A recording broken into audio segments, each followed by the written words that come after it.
15h, votre rendez-vous ex-21h sportif déménage et revient à sa case initiale de départ. Le retour du 15h sportif avec la découverte d'une grande activité sportive. Aujourd'hui, vous allez découvrir quelle est notre première activité sportive que nous allons découvrir dans cette émission. Soyez les bienvenus, nous sommes ensemble jusqu'à 15h30 et c'est parti.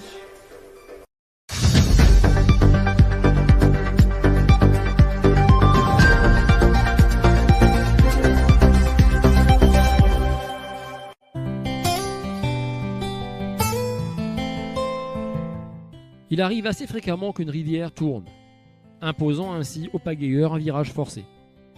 Ce genre de virage pose souvent problème aux débutants, spécialement si le virage drosse, c'est-à-dire que le courant principal s'en va taper fortement sur la rive extérieure au virage. Le pagayeur non averti se laisse emporter, heurte la berge souvent encombrée de branches, voire siphonnante, et se met ainsi en situation périlleuse. Nous allons citer 3 manières d'aborder un drossage ou un virage en général. La première manière est la trace directe, dans laquelle le pagayeur reste dans le courant principal et épouse le virage sans se faire drosser.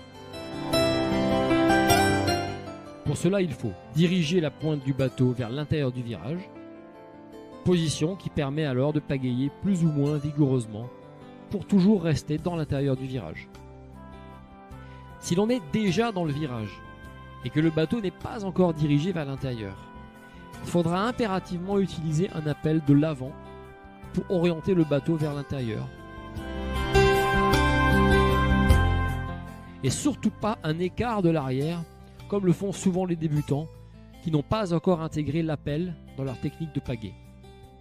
En effet, comme le montre ce schéma, un appel aura tendance à tirer le bateau à l'intérieur du virage, tandis qu'un écart va le repousser à l'extérieur. D'autant plus que l'essentiel du courant nous pousse déjà vers l'extérieur. Cette observation reste valable pour la majorité des virages en eau vive. Les écarts arrière freinent le bateau et le repoussent de sa trajectoire idéale. La deuxième technique consiste à faire un stop à l'extérieur du virage, suivi d'une reprise. En effet, très souvent lors d'un virage, il y a un contre-courant côté extérieur. Et ce contre-courant est de plus très facile à prendre, car l'eau pousse naturellement le kayak vers l'extérieur du virage. La phase de prise de vitesse et d'angle est donc aisément réalisable. Cette technique permet de négocier le virage tranquillement et aussi de voir ce qu'il y a après le virage, tout en offrant la possibilité d'une prise de décision adaptée.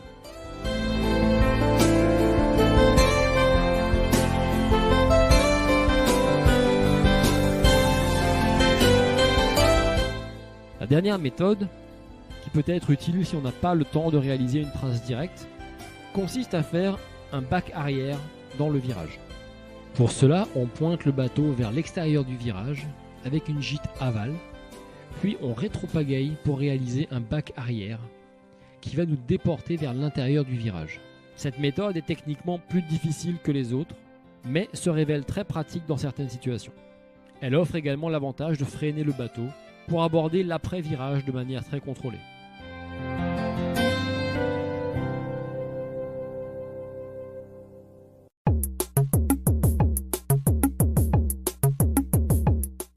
Cette manœuvre est une variation de la technique du virage en bac arrière dont nous venons de parler. Elle est très utile dans des situations de catastrophe où l'on se retrouve subitement face à un obstacle et l'on n'a pas les moyens de manœuvrer autrement.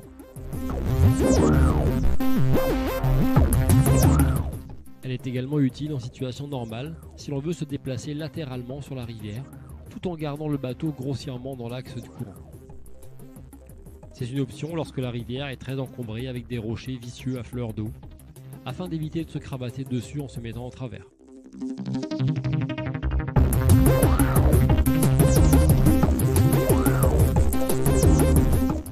Pour réussir cette manœuvre, on commencera par dénager vigoureusement, puis en orientant la pointe du côté opposé à la réchappe, en gîtant vers l'aval et en se penchant vers l'avant.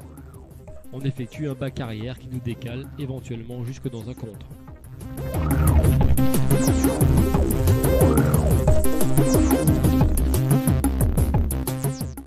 Notons que dans cette situation, Le bateau se laisse pivoter assez efficacement par une circulaire. Il faudra charger l'arrière de façon à ce que le courant puisse agir sur la pointe et dynamiser la rotation.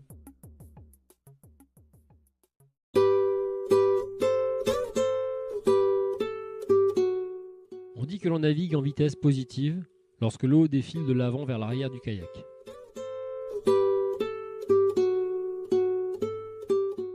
Dans le cas contraire, on est en vitesse négative.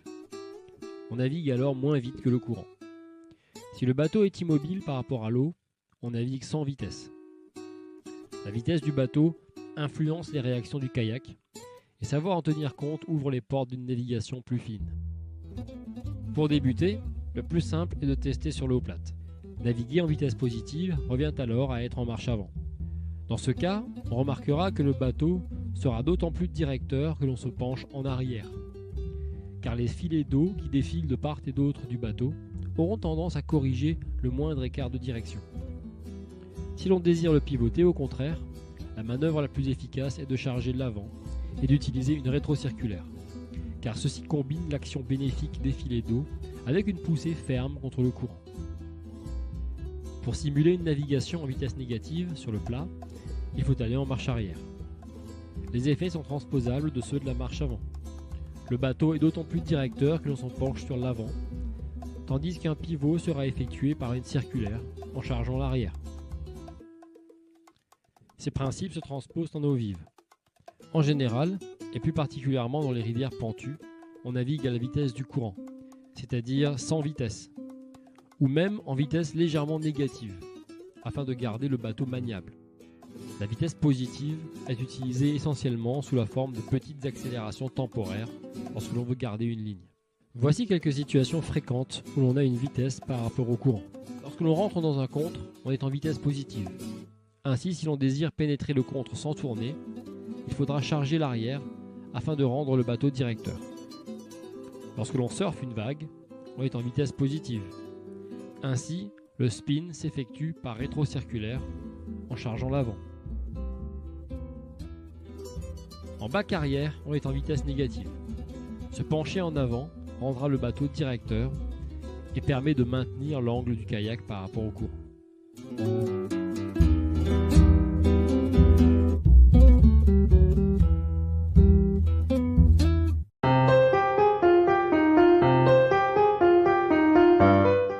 Si l'on rencontre un obstacle avec son bateau de travers, il faut à tout prix éviter que l'eau qui arrive de l'amont n'attrape le bateau et le retourne. Faute de quoi, le bateau va se plaquer sur l'obstacle et la sortie du kayak devient nécessaire, mais parfois très difficile. On est alors en cravate. C'est une situation dangereuse et à éviter. Dans les cas extrêmes, le bateau peut se plier sous la pression de l'eau et emprisonner le kayakiste. Pour éviter cela, il faut donc une fois de plus gîter afin que l'eau ne monte sur le pont du bateau. En d'autres termes, il faut gîter vers l'obstacle. Et il est même de bon ton de prendre appui dessus avec la pagaie, le coude ou carrément la main. C'est une position relativement confortable que l'on peut maintenir indéfiniment avec un peu de sang-froid. Pour se dégager, ne donnez pas de coup de pagaie côté courant, mais utilisez l'obstacle pour tirer le bateau vers l'avant ou le pousser vers l'arrière afin de desserrer l'étau formé par l'obstacle et le courant et s'échapper.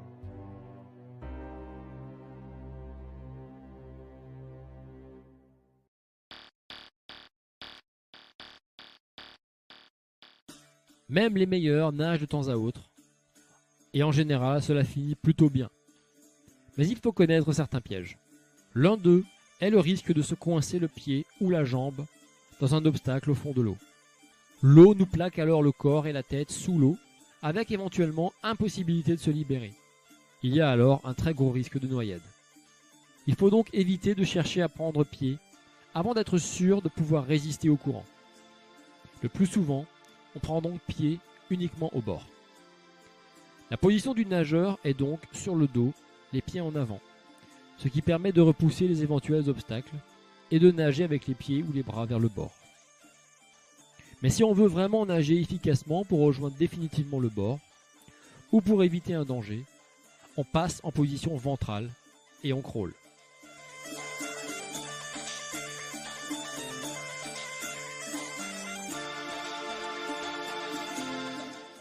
Si on maîtrise la situation, on essaiera de garder sa pagaie dans les mains et éventuellement également son bateau qui peut toujours servir de bouée de secours s'il flotte suffisamment bien par ses gonfles.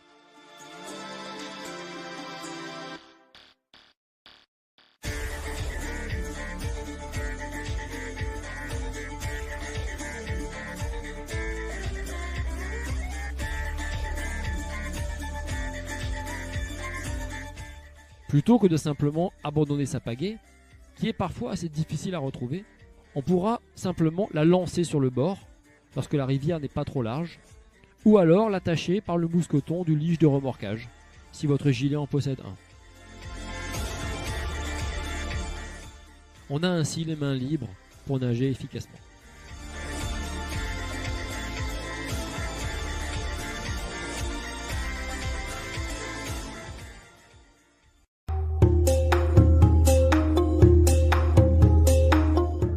La navigation en rivière sportive demande, en plus de la technique, de l'expérience, que l'on acquiert petit à petit. Cette expérience porte sur les facultés de navigation à vue, de repérage, de prévision d'une trajectoire, de connaissance des dangers et de pratique de sécurité ou de sauvetage. Pour progresser rapidement en navigation à vue, il ne faut pas hésiter à prendre la tête le plus souvent possible, dans tout rapide qui vous semble maîtrisable, plutôt que de suivre quelqu'un à l'aveuglette. Ceci vous empêche de voir loin sur la rivière et vous ne progresserez jamais vraiment ainsi. De manière générale en rivière, il faut regarder loin devant, 10, 20, 30, 100 mètres à l'avance, afin de déterminer les gros dangers, les grosses options possibles. Ici, le danger le plus sérieux est le drossage.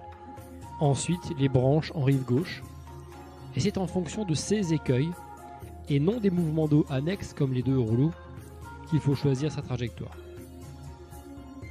En navigation à vue, le piège le plus classique est de se focaliser uniquement sur le premier danger venu, sans s'intéresser à la suite du rapide.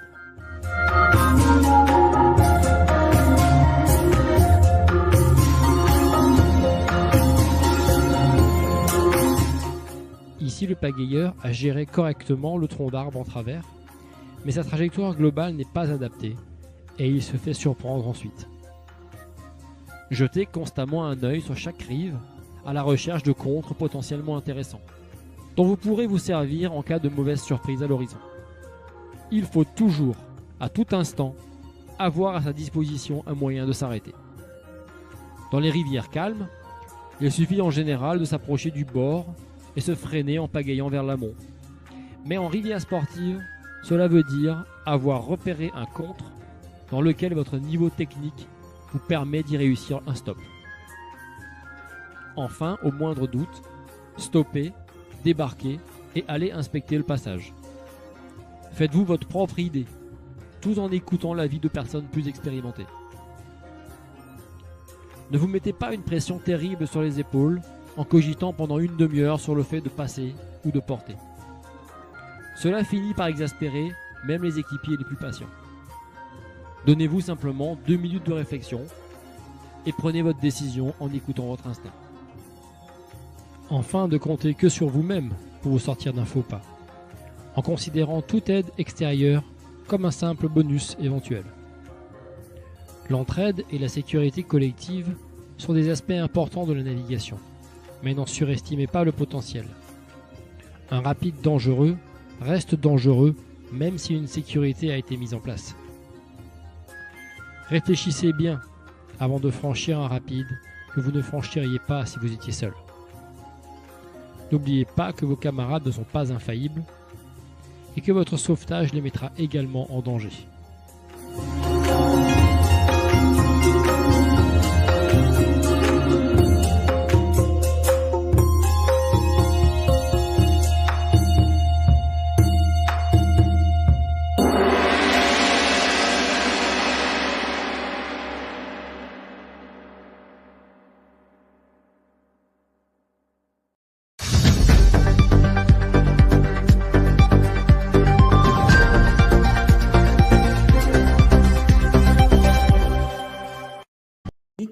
Mes petits poulets, vous pouvez voir s'afficher sur votre écran les réseaux sociaux, mais aussi le compte YouTube d'AdoKids TV. Commentez, likez sur Facebook et Instagram et abonnez-vous à la chaîne YouTube d'AdeKids TV. Et c'est la fin de ce 15 heures sportif. Merci à vous de votre fidélité de nous avoir suivis. Tout de suite, la suite de vos programmes avec le 15-30 Big Game pour une nouvelle aventure à la découverte des plus beaux paysages, patrimoine, richesse, villes et villages en France métropolitaine, mais aussi et surtout en Europe. Restez avec nous, très bel après-midi sur AdeKids TV ensoleillé. Merci, salut.